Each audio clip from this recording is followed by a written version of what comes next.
Hello, Kinderguppies. It's Mr. McComb once again, and I've got an exciting story to read to you today. This book, The Blind Boy and the Loon, is based on an ancient Inuit folk tale. This story has been shared amongst the Inuit communities for thousands of years. Are you all ready? Are you all excited? Well, that's excellent, because here we go. This is the story of a cruel mother, her daughter, and her blind son.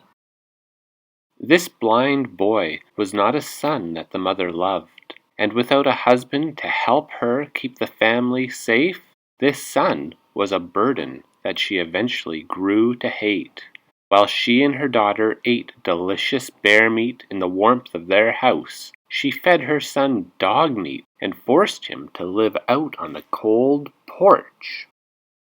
But her son hadn't always been blind.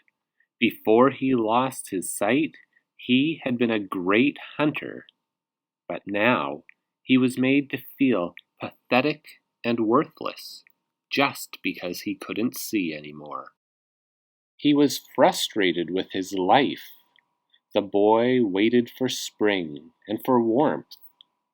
Even though he couldn't see it, he knew when the snow had finally melted, and he asked his sister, "Has the ice on the lake melted yet?"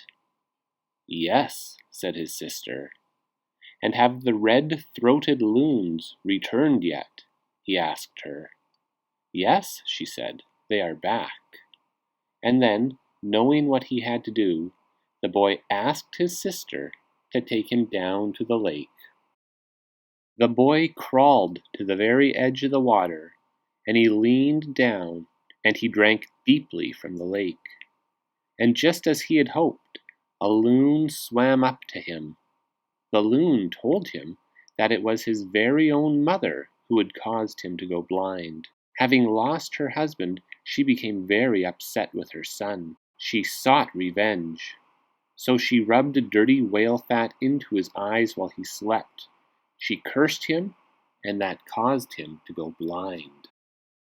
Now, loons have very sharp eyesight and can see things from a great distance, from very far away.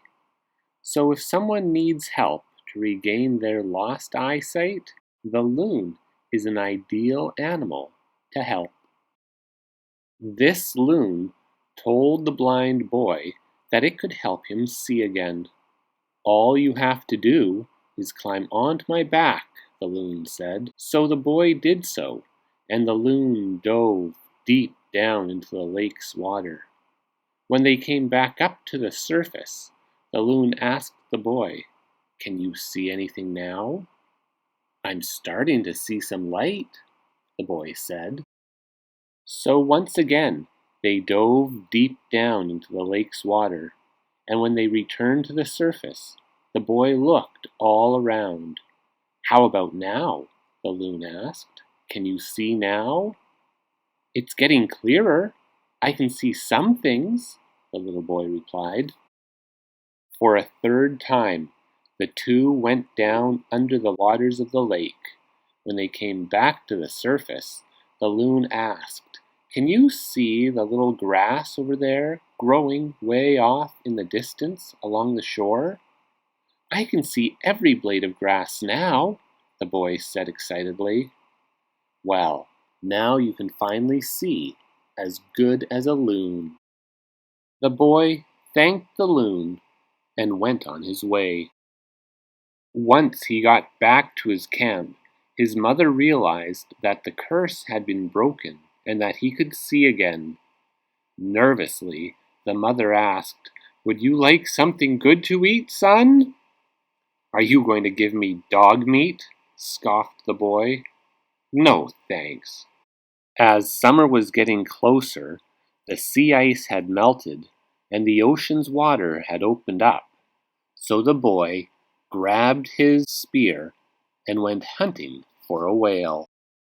The boy did not want to get pulled into the frigid waters of the ocean, so he asked his sister to hold on to the end of the rope that was tied around his waist. Seeing the fun that her children were having, the mean mother asked if she could try hunting the whale herself. The mother wasn't aware that the boy was still so mad at her. She trusted him as he tied the rope around her waist and held it tightly in his hands. "There's a good whale," he told his mother, pointing out to the sea at a huge white whale. He tricked his mother into spearing a massive whale, and he seized his chance for revenge. He let go of the rope, and his mother was dragged off the land and into the sea after the speared whale. The very last sound that the cruel mother made sounded like a gurgling and a gulping for air, and so from then on she became known as Lumukju. Pulled down and trapped underwater, Lumukju's hair twisted so tightly that they turned into a tusk, and she slowly transformed into the very first narwhal. Just like his mother, who had blinded him out of revenge, the boy too acted out of revenge, and it solved nothing. It led him to a life of cruelty. Today, the narwhal will forever be a reminder that every act of revenge is a link in a chain that can only be broken by forgiveness and by being an upstander.